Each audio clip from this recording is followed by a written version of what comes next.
Sejam muito bem-vindos. Hoje a gente inicia a nossa live falando sobre contratação, treinamento e engajamento das equipes. E a nossa convidada, minha amiga, que aceitou esse convite, é a Fernanda Leite, CEO da Mandacaru, neurocientista, psicóloga, palestrante e mentora de lideranças. Então, Fê, seja muito bem-vinda. Muito obrigado por estar aqui. Imagina, é uma honra muito grande falar de um tema tão parece simples para muita gente, mas a gente sabe que muitos problemas dentro das empresas, pequeno, médio e grandes negócios, residem nesses três grandes pilares, né? O momento de trazer a pessoa para dentro da organização, o que fazer com ela dentro da organização, para que a gente possa evitar o máximo possível a saída. A gente chama isso da jornada do colaborador. Eu falo na mentoria, né, que muita empresa tem venda, o cara está vendendo, só que ele peca nesse ponto que é tão sensível, que são as pessoas, é gente. Entender bem o perfil de pessoa que ele precisa para o negócio. Talvez demorar um pouco mais para contratar, mas de forma que a possibilidade de erro seja menor. Mas no pequeno empresário, Fê, a gente vê justamente o contrário. O cara, ele contrata no susto, simplesmente joga na função e fala, bom, agora você faz. Ele acha que chamar atenção é a mesma coisa que treinar. Então a gente vê muito isso. E aí eu te pergunto, já começo a noite de hoje com essa pergunta para você. Por que você acha, Fê, que esse pequeno empresário ele erra tanto na contratação? O Primeiro, problema realmente é a pressa? acho que não, eu acho que é um conjunto de coisas, não dá para reduzir num único problema. Primeiro que mais de 80% do nosso país, nós somos empresas familiares, ou empresas compostas por amigos, ou empresas compostas por realmente famílias. Então, essa forma amadora, um pouquinho pessoal, vamos pensar pessoal, Uhum. ela é a primeira ação de contratação, de contratar o filho do amigo, o primo, a pessoa que está precisando. Ah, contrata meu filho, ele está precisando no começo. Como geralmente no início de um negócio as nossas condições orçamentárias são bastante reduzidas, a gente não tem tanta agressividade ou competitividade salarial de atração, a gente acaba realmente cedendo a esta possibilidade, a esta oportunidade de trazer alguém a baixo custo, de confiança, que também é isso, né? Dentro do meu ciclo de proximidade, eu preciso trazer alguém de confiança e que não vai me processar a curto e médio prazo, também tem Não isso, é? Mais né? isso. É. Também tem isso, né? Acho que a pessoa que é meu amigo, a pessoa que é próximo a mim, não vai me colocar num risco trabalhista. Isso também acontece. Então, esse é um fator que é um dos primordiais. O segundo, que geralmente quem abre um negócio, seja um franqueado, ou eu abrir alguma coisa por iniciativa própria, vai muito por um dom técnico ou uma habilidade que eu tenho, que não necessariamente é uma habilidade de gerir, é uma habilidade de gestão de pessoas. Uhum. Então, essas pessoas vão contratar naquele fio de bigode que a gente falava antigamente, uma conversa ali rápida, não tem as ferramentas ou um Perfeito. profissional para poder trazer habilidades, uma escuta apurada, uma visão sistêmica de curto, médio e longo prazo desse profissional. Tanto que Uhum. eu tenho um bordão que eu gosto muito, que é assim, cadeira vazia é melhor do que cadeira mal preenchida. E Uhum. aí, mas isso, infelizmente, a gente só aprende depois do primeiro, do segundo, do terceiro, quarto erro, que a gente vai aprendendo. Na verdade, tem que passar por uma fase de aprendizado para quem não tem uma consultoria, alguém especializado. A gente até conversou essa semana. O pequeno empresário, ele tem como profissional contratado o contador. Isso. Porque ele precisa abrir CNPJ, ele precisa entender das legalizações, das fiscalizações, dos tributos, mas ele não pensa num profissional da área de recursos humanos, um psicólogo ou um técnico em RH, como um parceiro de negócio. Fica Uhum. muito ali no contador. Isso é uma questão cultural brasileira. E aí a gente acaba tendo um volume de problemas gravíssimos a respeito da contratação que depois vão derivar e vão repercutir em outras áreas do negócio que o empresário passa a sofrer. E muitos empresários desistem dos dois. Você deve ter esse dado, eu não tenho aqui, mas eu sei que o volume de pessoas que fecham o CNPJ nos 2 primeiros anos, segundo o Sebrae, alguma coisa assim, é altíssimo. E Em torno de 70%. então, um dos fatores são pessoas, Hum, né? As pessoas não pensam que vão enfrentar problemas com pessoas. é. Eu vejo aqui na mentoria, e aí eu até admiro esse talento, né? O pequeno empresário, ele monta um negócio dele porque ele aprendeu a vender, ele aprendeu a fazer dinheiro. Então ele usa essa habilidade, esse dom que ele tem e monta a empresa dele. Só que ninguém falou para ele que ele tem que aprender a ser financeiro, ele tem que administrar, ele tem que fazer gestão de pessoas e que ele precisa liderar pessoas. E que basicamente isso aí que vai determinar o sucesso do negócio dele. Exatamente, porque o que ele sabe fazer levou até onde ele está. Se ele pensa em progredir e escalar, ele não consegue mais sozinho. Ele precisa tanto de pessoas quanto de processos, tecnologia, ele precisa de recursos, ele precisa de uma cultura, mesmo que seja uma empresa de 3, 4, 5 pessoas, já há uma cultura estabelecida, dependendo da região de onde você está. Sim. Por exemplo, eu tenho um cliente que ele é bem pequenininho, que ele está no interior de São Paulo. E ele veio de São Paulo, ele saiu da capital para abrir o negócio bem lá no interior, perto do Mato Grosso. E ele se chocou que as pessoas param de trabalhar ao meio-dia e só voltam às 2. Uhum. 5h30 da tarde, todo mundo vai embora para Vai pra casa. Não cá. tem essa, né? Então, os 2 primeiros anos dele dentro desse, ele tentou mudar a cultura das pessoas. Eu É. falei, Aí é mais esquece, difícil. você vai ter que, no processo osmótico, né, se adequar o teu modelo de negócio a esta cultura dessa. Você não imagina, é muita prepotência a gente achar que uma empresa de 5, 6 pessoas vai mudar a cultura de uma cidade. A não ser que chegue lá uma grande organização, né, com 1.500 colaboradores, mesmo assim vai se levar anos para mudar a mentalidade. E olhe Isso. lá, com muita sorte, a mentalidade de uma cidade, mas não é a realidade, né? Então a gente precisa ter um processo de adaptação. Então a própria empresa também precisa se adaptar. O empresário precisa de um processo de adaptação. Para entender esse movimento, né? Você falou esse negócio dessa cidade. Eu sou de uma cidade do interior de São Paulo, que chama Mirassol. Quem gosta de Que futebol, agora agora tá no auge, né? Todo mundo sabe que todo é onde mundo, fica Mirassol. não é?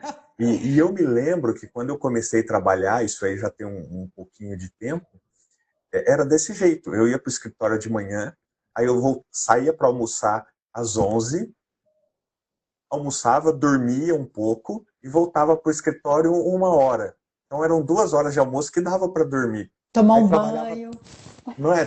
Trabalhava da 1 até às 5, aí às 5 ia embora. E o cenário é exatamente esse. E, Fê, assim, eu escuto essa frase toda hora.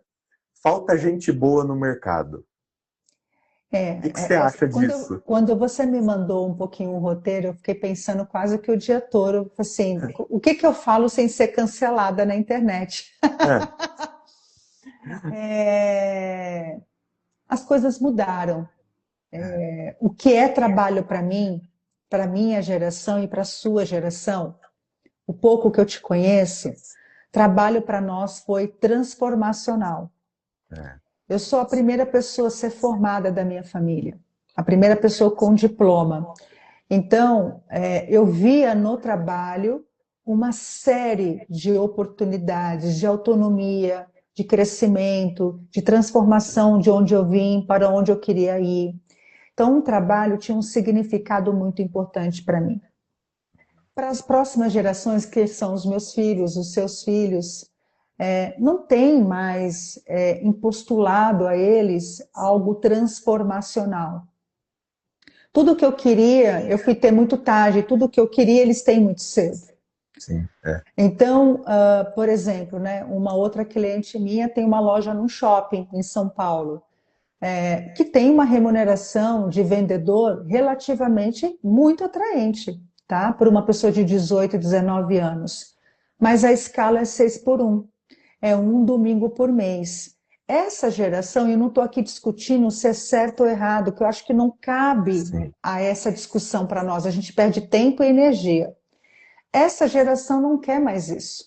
Essa geração não quer mais trabalhar 6 por um, não quer mais só ter um domingo por mês, não quer trabalhar 12 horas por dia. Esta é a realidade dessa geração. De alguma maneira, não é a empresa que é culpada, não são Aham. eles que são culpados. Nós, quanto pais, eu penso muito no papel da figura paterna e materna como formador de um ser social. Nós Sim. somos corresponsáveis por esta mentalidade. Então, realmente, o pequeno e médio empresário, e até o grande, tá? Não estão conseguindo fechar os seus quadros de colaboradores. E por Uhum. várias razões. As pessoas querem home office, as pessoas querem flexibilidade de trabalho, as pessoas querem saúde mental, e por alguma razão olharam para nós e viram o nosso estilo de vida. Eu vou falar do meu. Eu trabalhando até as 10 da noite, eu sequestrando o sábado e domingo da minha família, eu ficando doente, eu tive um burnout em 2018. Então, assistir a tudo isso, eu não trouxe talvez a melhor visão de que o meu estilo de É o trabalho melhor. era o melhor. Se eles vão conseguir empregar um estilo melhor, nós não sabemos. A visão sempre é longitudinal, né? A gente está com uma e a geração Z, eu acho complicada chamar quem tem 20 anos até 35, 36 anos, geração Z, porque são camadas muito diferentes. Muda tanto que em 15 anos, né? 5 anos muda, 3 anos muda, né? Para a gente ter uma geração, por exemplo, geração Z pré-pandemia. Eu tenho uma geração Z pandemia. E eu tenho uma geração Z pós-pandemia. Nossa. Eu tenho uma geração IA. Eu tenho já uma geração antes da IA. Então, os adventos, tanto de mundo quanto de tecnologia, faz a formação do eles e do nós. Agora, o mercado, aí nós precisamos de políticas públicas, políticas privadas, para que haja mudança para acomodação, porque não vai ter quem se contrate. Eu tenho pessoas que estão com vagas abertas há 1 mês, 2 meses, 3 meses, e não tem, porque as pessoas não querem trabalhar em alguns modelos. E não adianta, aceita que dói menos, não adianta. Essa questão da escala 6 por 1, eu que trabalhei no varejo, ela vai acabar, ela vai ser derrubada, porque o clamor de novas sociedades e vários países do mundo pedem por isso. E aí essa força capitalista que nós temos de trabalhar de segunda a segunda, que tudo tem que estar aberto no domingo, alguma modificação também social e antropológica vai ter que acontecer. Porque se ninguém quiser ceder, vai se tornar difícil para todo mundo. Sim. E isso é um problema geral. Tem pessoas lá no sul que eu converso bastante. Tem uma mentorada, ela tem uma indústria, tem loja, ela tem comércio. Uma cidade pequena, realmente não tem mão de obra ali. A ponto que, para ela conseguir, isso é real, para ela conseguir funcionários para a indústria dela, ela criou turnos alternativos para oferecer um segundo emprego para quem trabalha durante o dia. Olha só, né? Olha que adaptação e que esforço ela tem que fazer. E É, correndo riscos, né? Porque a gente vai fazendo algumas adaptações que ainda não estão previstas na lei, mas a gente precisa fazer com que o negócio opere de sim, alguma maneira. Por isso que eu falo, eu preciso de uma junção de boa vontade pública, política pública, né, privada, social, minha. Porque não adianta também tudo bem, vou para a escala 5 por 2 e eu reclamar que o shopping está fechado no domingo, isso. né? Eu É, querer que a farmácia esteja aberta 24 horas. é, Também o empresariado não vai conseguir ter um headcount, né? Ter um time trabalhando 24 horas. Mão de obra é cara. Não é só questão de cara, é cara em todos os sentidos, Sim, sim, financeiramente, de ter atenção, de trazer segurança, benefícios, treinamento, feedback. É exigente, né? Cuidar de pessoas exige de um outro ser humano, que também sim. precisa de cuidados, que Uhum, também renuncia a muitas coisas, né? Então, há sim, uma renúncia que acontece de todos os lados, do dono do negócio ou a dona do negócio, e também de quem trabalha nele. Mas, de fato, os nossos filhos não vão querer trabalhar no formato que nós trabalhamos, como nós não quisemos trabalhar no formato que nossos formato. pais trabalham. Assim como os meus pais não quiseram trabalhar no formato dos pais deles, os meus avós. Então a evolução aconteceu. Se a evolução é benéfica ou maléfica, ou mais benéfica ou mais maléfica, a gente vai ver lá na frente. Mas que a mudança, cada geração oferta uma grande mudança antropológica de trabalho, isso é real. Sim. Nossa, e é exatamente isso, né? A gente olha para frente. E aí eu escuto todo mundo falar, eu não encontro gente boa. Mas eu nunca ouvi ninguém falar, eu procurei uma condição de trabalho diferente da do meu pai. Então isso é Não é que você cíclico, não né? encontra, você encontra gente boa. As pessoas É, boas não querem o que você oferta. As é, pessoas boas querem condições melhores. As pessoas boas querem cuidar da sua saúde, cuidar da sua família, querem descansar as suas mentes, não querem ficar doentes. Eu vi sim. uma entrevista que eu não lembro quem foi, mas eu fiquei chocada. Ah, é um absurdo. O filho do pedreiro não quer mais trabalhar na construção. Claro que não. Porque o pai que é pedreiro e trabalhou na construção, ele trabalhou na construção para que o filho dele não fosse pedreiro Não fosse mais. pedreiro. Não é um demérito a ser pedreiro, mas todo pai, toda mãe luta para que os seus filhos não passem os perrengues que ele passou. E é louvável. Meu pai trabalhou para que eu pudesse ter condições melhores. Eu trabalhei para que meus filhos. Isso é evolução da natureza. Isso é Sim. evolução de uma sociedade. Então, e aí a gente está vendo também uma coisa que no Brasil nunca aconteceu, né, Rangel? A gente está vendo abertura para outras sociedades de outros países ingressarem no Brasil.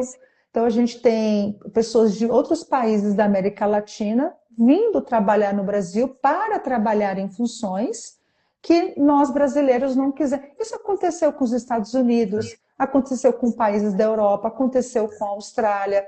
Quantos de nós não ouvimos histórias de pessoas que foram para a Austrália para ser diarista, para trabalhar em restaurante, em outro... Então, isso está acontecendo com o Brasil Aqui, agora. esse movimento está acontecendo aqui, A né? padaria aqui perto da minha casa são bolivianos, são pessoal do Haiti, são pessoas da Colômbia, são pessoas. E assim, essa padaria, por alguma razão, eu nunca conversei com os donos de lá, não entendo, mas eu suponho, pelo meu conhecimento, que foi pela dificuldade de retenção de pessoas que não queriam operar. Mas para outras pessoas, talvez isso ainda seja transformacional para suas famílias, em outros Sim, lugares onde elas estão residindo, tá? sim. Não, perfeito. Ô Fê, e aí, e para quem já tem a equipe que já está formada, o time lá, né? E aí o que eu escuto é o pequeno empresário ele faz muita confusão. Ele acha que chamar a atenção do funcionário é treinar. E aí, alguns comportamentos, eu vejo que o funcionário, quando ele é muito chamado a atenção, tudo, ele acaba se repelindo e não levando a informação para o dono da empresa, não jogando junto. Aí tem uma. Como é que o pequeno treina? Primeiro que assim, tem É, uma etapa anterior. Quem é, tem o negócio tem que se formar, tem que ter formalização. O primeiro que deve passar por treinamento, por desenvolvimento, não se abandonar no seu processo de evolução profissional, é a própria liderança do negócio. Seja ele o dono do negócio ou quem ocupa papel de gerente, supervisor, a liderança em qualquer tamanho de empresa, ele precisa ser um curioso, uma pessoa com responsabilidade social e responsabilidade afetiva de que ele não sabe de tudo. Então, isso é uma coisa um pouco ruim. A gente tem, infelizmente, Rangel, na posição de liderança, uma porção de pessoas muito narcisistas, que acreditam que por si só elas se bastam, que elas são superiores aos demais, é que o outro precisa de crescimento e desenvolvimento e não mais eu, porque eu já cheguei num patamar superior a você. Então, isso é a primeira ressignificação e a primeira mentira que se conta a si mesmo. Quando esse profissional se profissionaliza, e esse é um problema do Brasil, o pequeno e médio empresário, pouco ele investe no seu desenvolvimento. Quanto menos ele investir no seu desenvolvimento, mais embaraçoso e desastroso vai ser a forma dele desenvolver as outras pessoas. Com certeza. Uma pessoa que não busca autoconhecimento, não busca um processo terapêutico, não busca participar de um curso. Eu não tenho dinheiro, Fê. Hoje a internet oferta tantas coisas gratuitas. Hoje a terapia está mais acessível. A mentoria se tornou uma coisa... A gente falava de mentoria, era para presidentes, né, de organizações. Hoje, uma pessoa, mesmo com um rendimento pouco, ela consegue fazer uma renúncia de um lado e fazer uma escolha do outro, tá? Então, se não esse líder, ser esse líder de chamar a atenção, ele vai voltar a não ter aquela pessoa, porque essas pessoas, aí tem outra questão, nós estamos com uma geração com menos tolerância à frustração, menos resiliente. Saiu agora um estudo que são as pessoas que mais estão sofrendo por saúde mental. Então, gerir esse tipo de situação ficou mais complexo. Era mais fácil gerir a Fernanda com 18 anos do que gerir uma nova Fernanda com 18 anos hoje. E outra, as novas gerações, elas se consultam pelo IA. Então, elas vão lá, eu tenho um líder que é agressivo comigo, usou dessa palavra, usou desse jargão. O que isso tem a dizer sobre essa liderança? Então, as pessoas hoje estão com o celular gravando, filmando, estão com o IA acionado, documentando todas as reuniões, todas as situações. E hoje, a minha geração tinha medo até de falar com o chefe. As novas gerações não têm medo. Manda quem pode, obedece quem tem juízo, mas as gerações de hoje não. Então, para ter uma denúncia, para ir no Glassdoor, para ir no LinkedIn, para ir no Instagram, fazer uma indireta ou fazer uma denúncia oficial no Ministério Público, está fácil, está muito mais fácil do que era para mim, para você. Existem exageros, concordo com você que existem exageros, mas se a gente parar para pensar no nosso 18, 25 anos, quantos exageros as lideranças não fizeram conosco e a gente não tinha a quem recorrer. Sim. Então, na semana passada eu estava lendo até uma matéria sobre isso, eu não me lembro onde, e aí falava o seguinte: a geração aí dos anos 80 foi para o mercado de trabalho, início dos anos 80, final de 70, 80, foi para o mercado de trabalho aprendendo o seguinte: sapo foi feito para engolir. Exato. Meu pai me ensinou. O que o seu chefe mandar, você faz. Você está lá, você precisa do seu emprego, você precisa do seu dinheiro. Só que essa geração já educou os filhos dizendo: meu filho, não engula sapo. Ele é teu chefe, ele não é nada teu. Ele é só o seu chefe, então ele precisa te respeitar. Esse jovem vai para o mercado de trabalho, ele quer esse tratamento que ele teve em casa. Né? Aí nós temos várias nuances aí, né? Essa é a primeira geração de evolução que traz muitos benefícios, mas que há uma distorção de valores e princípios.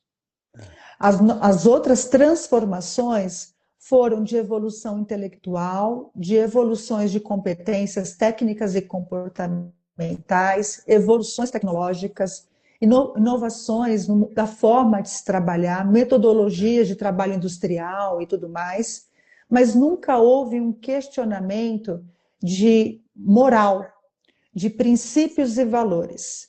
Essa é a primeira geração que tem uma distorção de princípios e valores. Essa é a minha dor e a minha preocupação quando eu trato culturas organizacionais. Há uma distorção do que é comprometimento, há uma distorção do que é ético, há uma distorção sobre o que é trabalho em equipe, o que é companheirismo, o que é parceria, o que é compaixão, o que é perdão. Então, a gente hoje, pela primeira vez na história, a gente tem um declínio cognitivo, tá? Então, está sendo comprovado vários estudos que o QI das novas gerações é menor do que a geração antecessora. Isso é o primeiro achado científico extremamente significativo, e é a primeira vez que há um questionamento e um confronto de princípios e valores. Porque eu até posso ser educada pelos meus pais, filha, você não é obrigada a ser agredida no trabalho, você não é obrigada a sofrer assédio moral, assédio sexual, assédio. Então, se você estiver passando por isso, você tem o direito de sair. Isso é uma orientação moral e uma orientação de confronto. Agora, ele não é seu chefe, você não é obrigado, você tem que responder à altura, você dane-se o outro, né? Que também existem pessoas que orientam pessoas Dessa a agir forma. assim. A gente tem aí uma transgressão moral, porque a questão de hierarquia, de respeito aos mais velhos, de respeito para quem tem uma jornada, uma quilometragem maior que a sua, é um princípio. Não é uma Sim. questão de modelo de trabalho. E isso está acontecendo com os pais, está acontecendo dos alunos para com professores. A gente está tendo uma distorção de respeito a figuras de autoridades públicas e, naturalmente, em termos percentuais, estatísticos, isso vai impactar as organizações também. Então, as pessoas mentem. Clientes meus, infelizmente, a gente tem descoberto pessoas que estão em home office, que a gente chama que estão em home off. Pessoas que desaparecem. Então, isso é uma distorção da moral, isso é uma distorção da verdade, isso é a manipulação, é o engano. E sentem prazer, porque parece que é esperto, né? Eu sou esperta, eu Acha sou que está se dando esperto. bem. Então, isso é uma grande dor. Isso é uma questão que a curto e médio e longo prazo, nós vamos ter prejuízos sociais muito grandes. A gente está com uma sociedade adoecida moralmente, eticamente. Então, isso tudo atravessa trabalho. Então, mentir que eu estou doente para não ir ao trabalho é normal, né? Eu desrespeitar você no ambiente de trabalho é normal. Eu estou no meu direito, você é obrigado a me aguentar. E aí eu vejo que o pequeno e médio empresário fica mais refém ainda, porque ele sente a dor desde a época da contratação, que já foi difícil, e ele fica refém do maltrato também. Então, nem lideranças devem maltratar. Ninguém tem que tratar ninguém, é uma questão humana. Não é uma questão hierárquica, é uma questão do respeito ao ser humano. Então, acho que nós estamos muito egóicos, muito vaidosos, muito poderosos, né? E esse poder não é um poder inflado, não é um poder preenchido e verdadeiro e genuíno. Sim. Né?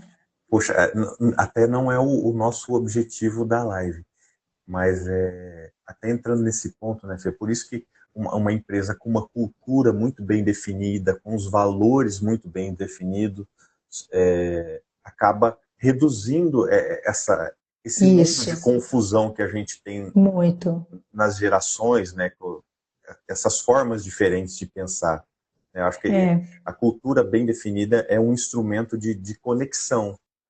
Acho que cultura Essas definida pessoas e são cultura diferentes. inegociável. O que eu mais trabalho com meus clientes, que eles precisam ter muito claro, independente da situação que vocês atravessam, seja uma dificuldade econômica, uma dificuldade industrial, processual, de pessoas, o que vocês não abrem mão? Então é que nem eu, né? Independente de qualquer perrengue que eu viva pessoalmente, o que para mim é inegociável? A Sim. organização tem que ter muito claro, cultura é isso. O que para nós é inegociável, independente das circunstâncias que nós vamos atravessar, porque nós vamos atravessar situações difíceis. Quando a empresa tem muito claro o que é negociável, o que é legítimo e o que não vamos aceitar, pode ser quem for dentro dessa organização, se cometer esses comportamentos, essas faltas éticas, essas faltas morais, E aí vem o organismo vivo se auto-organiza, cria uma vetorização. Então, quando o sistema imunológico da empresa, que é a cultura, está Aham. saudável, ele repugna qualquer vírus. Ele repugna qualquer bactéria. E mesmo que ele tenha que lidar com a bactéria e com o vírus, o sistema imunológico dele é muito mais forte para combatê-lo. Cultura é o sistema imunológico da organização, Sim. tá? Eu tô lendo um livro, né, que é A Cultura da Netflix. Eu tô achando muito legal isso daí, porque lá, segundo foi escrito pelo o CEO da Netflix. A cultura lá é o seguinte: tudo é muito claro, tudo é muito bem definido. Todo mundo sabe o que tem que fazer. As pessoas não são fiscalizadas, elas têm liberdade para trabalhar da forma como elas que têm que decidir a forma melhor delas trabalharem. Só que a cultura é muito forte. E quando alguém dá um pequeno escorregão na cultura, é o que você falou, é É inegociável. inegociável. Isso. E aí lá no livro o autor traz um exemplo de uma funcionária que gastou, ela apresentou o relatório de despesa dela e no relatório dela tinha uma nota fiscal de US$ 180, só que foi gasto em um cassino. E na Netflix, ninguém confere relatório de despesa de ninguém. Existe uma auditoria do financeiro, que é feita uma vez ao ano, e eles pegam 10% das despesas e dão uma auditada. E aí encontraram uma nota de cassino de US$ 180. Não tem história.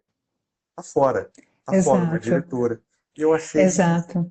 A gente vê isso em empresas tão grandes, e aí eu estou falando do exemplo de uma diretora da Netflix, né? Que foi mandada embora por conta disso. E aí a gente vê no contraponto, o empresário pequeno tem alguns casos, eu tenho aqui para falar, ele tem aquele funcionário que não vai, ele tem problema com o funcionário, só que ele prefere manter esse funcionário É, ali, mesmo fazendo algo errado, algo que ele não aprova, porque ele tem medo. O que vai ser de mim se eu mandar esse cara embora? Será que eu é. coloco o outro no lugar? Eu prefiro mil vezes trabalhar por duas, sabendo que o segundo não existe, do que trabalhar por dois, sabendo que o segundo existe. É a Sim. minha filosofia. É. Então, tão importante como é a atração e a contratação, é o desligamento. Desligamento é ferramenta de gestão de pessoas. Então, eu falo que a gente precisa, durante o tempo que eu estou trabalhando com essa pessoa, seja 3 meses, 6 anos, eu preciso estar sempre acompanhando, não é fiscalizando e microgerenciando, mas é gestão. Eu preciso ter proximidade das pessoas, preciso conhecer os seus papéis, preciso conhecer suas responsabilidades. As pessoas precisam conhecer o papel e o trabalho da organização, o propósito, os valores, os processos, as metodologias, porque aí eu consigo descentralizar, que é gerar o que a Netflix faz. Eu dou autonomia porque você me entrega a responsabilidade. Então, não é que ela dá autonomia. Autonomia, eu estou dando, entregando como uma feira. Não. Eu entrego autonomia porque você está, na contramedida, me entregando responsabilidade. Responsabilidade em várias esferas, fiscais, tributárias, de trabalho, respeito com as pessoas, com os fornecedores, com os nossos clientes, com os nossos recursos, com os nossos processos. Então, é uma responsabilidade 360. Uhum. Enquanto essa relação ela é em linha e equilibrada, eu não preciso microgerenciar ninguém.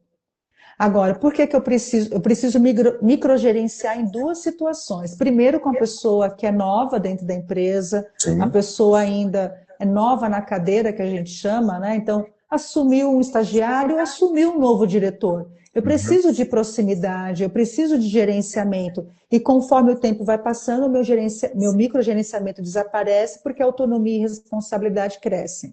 Sim. Ou, por alguma razão, você teve alguma atitude que me traz um alerta de desconfiança. E a gente sabe que, infelizmente, acontece. Agora, é interessante, vamos pegar esse exemplo. Vamos trazer para uma empresa aqui no Brasil. A empresa tem a política clara. Olha, política de reembolso aqui não pode ser usada em bebidas alcoólicas, que é muito comum, né? Bebidas Uhum. alcoólicas, jogatinas, tal.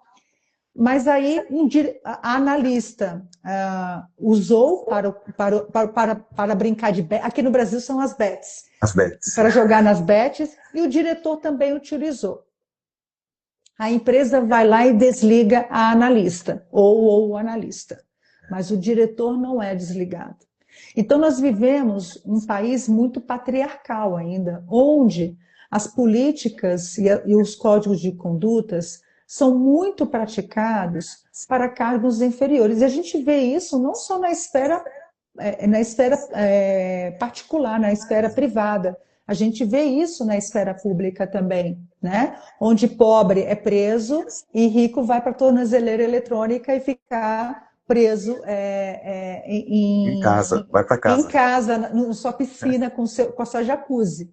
Então, tudo isso traz um modelo mental, antropológico, nacional, cultural, extremamente forte, porque como é que eu consigo praticar algo diferente dentro da minha organização? Por isso que eu acredito muito e confio muito nas iniciativas privadas, porque eu acredito que a esperança de transformação desse país vem de empresariado que é sério, de pessoas que querem transformar a sociedade, por ações de desenvolvimento não só dos seus colaboradores, mas por aberturas de institutos, de ONGs que formam a geração futura. Então, por isso que a gente precisa realmente de organizações muito sérias, né? E quanto mais a gente puder trabalhar com elas, melhor. Agora, que trabalho transforma uma sociedade? Transforma para o bem ou para o mal? Para o mal. Mal. Eu comento sempre, né? Tem duas coisas que você falou que eu fui gravando aqui. Tem uma coisa que eu aprendi com você. Certa vez você me disse que até quando a gente dá autonomia para o funcionário, para um colaborador fazer alguma coisa, essa autonomia ela tem que ser passada, ela tem que ser verbalizada, ela tem que ser entregue. Não é simplesmente falar, ó, faz isso aqui.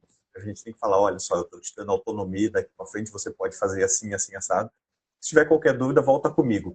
Isso quem está lá na minha mentoria escuta muito, tá? Eu aprendi com você. E um outro ponto, Fê, sobre a cultura e sobre os valores da empresa, é algo também, né, que não precisa estar escrito. É o exemplo que existe de cima para baixo.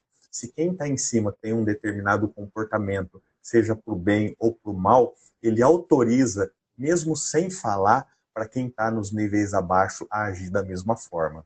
Né? Primeiro, é importante que estejam escritos, tá? A escrita é uma declaração e uma tangibilização e acaba, e não só escrito, mas tendo ritos de comunicação constantes, e os valores precisam fazer parte até do processo seletivo. Eu preciso encontrar uma forma de olhar para uma pessoa, para um candidato, o quanto que essa pessoa é aderente na vida pessoal dela, um alinhamento aos valores internos da empresa, que é o famoso fit cultural. O famoso fit cultural não é se eu me visto do jeito que a empresa se veste, se eu tenho a linguagem da empresa, isso é balela.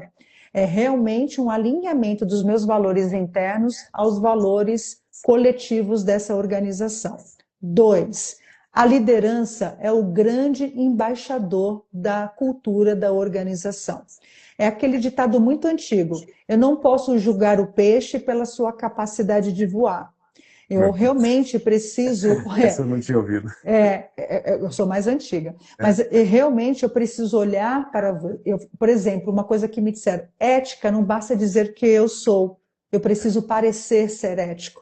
E aí, não sei se eu já te contei essa história nas nossas conversas, não adianta eu falar de ética na organização e você encontrar comigo num restaurante e ver eu tratando mal um colaborador de um restaurante, ou eu não entregando o troco, ou você saber que eu tenho práticas ilícitas na minha vida pessoal, que eu faço gato-net. Então, eu falo que nenhuma verdade ela fica encoberta por muito tempo. Uma hora ela vai ser revelada. Porque quem é ilícito, ele quer em algum momento parecer que ele é. Então, isso não é sustentável. Então, a organização tem que ter realmente muito clara a sua governança, ela precisa catequizar, no bom sentido, essa palavra, ela precisa repetir diariamente. Ela precisa dizer o quanto que esse projeto representa os nossos valores, o quanto que esse investimento que nós faremos em 2026 em maquinários, em expansão da planta, na contratação de novos colaboradores, no investimento desse treinamento e desenvolvimento, o que isso espelha os nossos valores? Porque qualquer decisão, e agora que é a fase de planejamento estratégico, se o planejamento estratégico não reluz os nossos valores, com certeza estou fazendo um planejamento errado. Quem entrar vai ver que o planejamento que a cultura, os valores só existem no papel. E aí ele não vai acreditar no que ele está lendo ali. Não dá. É que nem olhar para o maço de cigarro e ver a pessoa lá com câncer no pulmão e você continuar fumando. Não é? É isso. É a mesma coisa. É a mesma coisa. Estou vendo tanta coisa agora que eu estou nesse mundo aí da educação empresarial. Estou vendo tanta gente, parece loja, né, que tem aqueles períodos do ano que vende determinado produto. E aí eu estou vendo tanta gente vender planejamento estratégico, mas eu não vi, sinceramente não vi, ninguém falar tudo o que vem antes do planejamento estratégico. Então, antes de fazer o planejamento estratégico, a pessoa precisa saber economia, o que vem aí pela frente, tecnologia, o perfil das pessoas, as gerações, o que muda, o perfil de consumo, do comércio, porque isso é o que te espera ali na frente. E se o empresário, antes do planejamento, não entender um pouco disso, ele vai fazer um planejamento que não vai levar ele para o mundo real. Né? E aí, de uma conversa dessa, saiu essa ideia. Poxa, vamos fazer então uma série sobre tendências para falar realmente do que vem, para poder contribuir de alguma forma positiva para quem está fazendo esse planejamento. E vamos deixar para depois dessas lives, aí o empresário senta de frente ao computador e começa a alimentar as planilhas dele, escrevendo o que está vindo por aí. Nessa história toda, Fê, o que você espera? Sabe, se for falar, Fê, o que vai acontecer daqui para frente com o perfil das pessoas, contratação, como é que eu faço para engajar? Principalmente engajar, né? Essa pergunta de $1 milhão, de dólares, de €1 milhão, né, que vale mais. Mas vamos lá. Não tem bala de prata, né? 2026 tem 2 grandes adventos mundiais, né? A gente tem... Mundiais não, desculpe. Nós temos aqui o advento no Brasil, que são as eleições presidenciais, então haverá muito desgaste de energia, muito desperdício de atenção, muita leitura desnecessária, muito consumo de conteúdo que não vai agregar valor, e vai ser difícil discernir desses conteúdos que vão atravessar a tua vida, você gostando ou não. Então, nós já estamos sendo afetados por isso já desde agora. Então, ano de eleições. 2, é ano de Copa.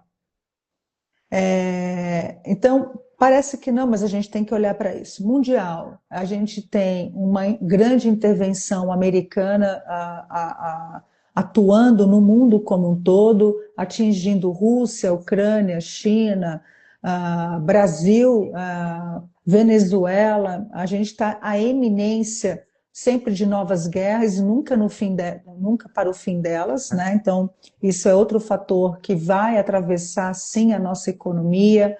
Nós temos reformas fiscais, tributárias extremamente significativas que vai afetar o meu bolso como ser humano, como pessoa física e, com certeza, as organizações. Outro fator que não há como negligenciar, as pessoas vão ficar mais doentes em 2026. A saúde mental está passando por algo muito avassalador. Nós temos mais... A NR1 que veio para ajudar, mas ainda tem muita coisa. Né, a NR1 que ninguém entende, assim como está todo mundo vendendo planejamento estratégico sem saber o que está todo mundo vendendo curso de NR1, mas não há um olhar, a empresa vê como um cumprimento de uma legislação, não vê como um dever moral, ético, de responsabilidade afetiva, econômico e social. Então, a gente tem tantas coisas que vão hoje atravessar a vida de quem é dono do negócio hoje, que ele precisa estar muito bem. Aí, eu preciso te dizer, quem conduz um negócio hoje tem que cuidar de si mesmo, tem que ter autocuidado, tem que cuidar da sua saúde física, mental, emocional, familiar, espiritual, porque cuidar de um negócio é muito difícil. É muito difícil. E aí se pregou, né, esse ano, o fim da CLT, vamos ser donos dos nossos negócios. Mal sabe, né, as pessoas o que é passar uma noite sem saber se você vai ter dinheiro para pagar o salário a um fornecedor no dia seguinte, né? Quem é dono do negócio, eu sou, eu sei o que é isso. Então, não tem como ter empresário sem ter as pessoas que trabalham com ele, e assim vice-versa. Então Sim. ninguém é do mal. Acho que se colocou muito nesses últimos 2 anos que há nessas últimas décadas É. que há um inimigo e Um que há vilão uma e um mocinho. vítima, né? Não há. A gente está todo mundo precisando de ajuda. Todo mundo precisa de colaboração. A gente precisa ser uma sociedade que ressignifica esse papel de um país colonizado. A gente tem tanto poder, nós somos um país tão poderoso, com território, com pessoas incríveis, com empresários maravilhosos, com empresas incríveis, com uma agricultura maravilhosa. Se a gente entendesse o poder que o Brasil tem de se tornar a principal economia desse mundo, a gente não gastaria tempo e energia discutindo escala 6 por 1, sabe? É exatamente isso. Fê, para a gente encerrar, se tivesse 60 segundos aí para poder falar para um dono, para um empresário que está esgotado com tudo isso aí, com as contratando no desespero, totalmente perdido em busca de gente boa, que conselho você daria para esse empresário? Seja uma pessoa boa. Acho que invista em ser um bom ser humano, em fazer as coisas com cuidado, com carinho, responsabilidade. Eu vivo dizendo isso para você. Faz devagarinho, com boa intenção, aí eu não tenho como deixar minha espiritualidade de lado, com Deus no coração, porque dá certo. Acho que tudo que você faz de forma justa, de forma ética, cuidando e pensando. Para mim, eu falo isso, né? Que o papel do líder é devolver todos os dias um ser humano melhor para a sociedade. Se o papel de abrir o negócio não é só para o seu bem próprio, para o seu único e bem benefício, mas é para o benefício coletivo, vai passar por dificuldades, vai passar por noites sem dormir, mas vai valer a pena. Então a gente precisa de pessoas que passem por essas ondas difíceis, porque depois que a gente passa por essas ondas, o pôr do sol é maravilhoso. Então, se seu objetivo não é enriquecer apenas e tirar o seu da reta, vamos dizer assim, Uhum. mas fazer algo bom para a sociedade, deixar um legado. E aí vem uma pergunta que eu devolvo para você e para todo mundo que está nos ouvindo. O que que você quer que falem de você quando você não estiver mais aqui nesse mundo? Acho que pensar nisso me ajuda a ter mais cuidado, mais zelo, mais responsabilidade para poder. E não tenha medo que errou. Não tenha medo de dizer que errou. Mas quanto mais, eu falo que torna isso você humano e aproxima pessoas. A gente erra, a gente se arrepende, a gente pede desculpas, a gente cai, começa de novo. É isso ser empresário, não é ser rico, milionário e ter sucesso na internet. A gente não começa assim. Quem começa assim pode desconfiar que tem alguma coisa muito errada. É verdade. Fê, muito obrigado por estar aqui. Imagina. Obrigado pela tua generosidade. Obrigado pela Imagina. clareza, pela profundidade de tudo que você trouxe para essa nossa conversa. Tenho certeza que isso aí vai contribuir para o crescimento, para o desenvolvimento de muita gente. Imagina, Espero um dia obrigada. poder retribuir à altura. Você já retribui muito e eu acredito muito no seu projeto. Espero que as pessoas possam reproduzir essa verdade, não é a fala, isso para mais pessoas. Onde você estiver, que você faça a diferença, nem que seja para uma. Viu falando isso para você, né, Angel? Se a gente atingir o coração de uma pessoa, o dia já valeu a pena, É verdade. né? É verdade. Fê, Então, até breve. até. Fica com Deus. Tchau. Tchau. Tchau.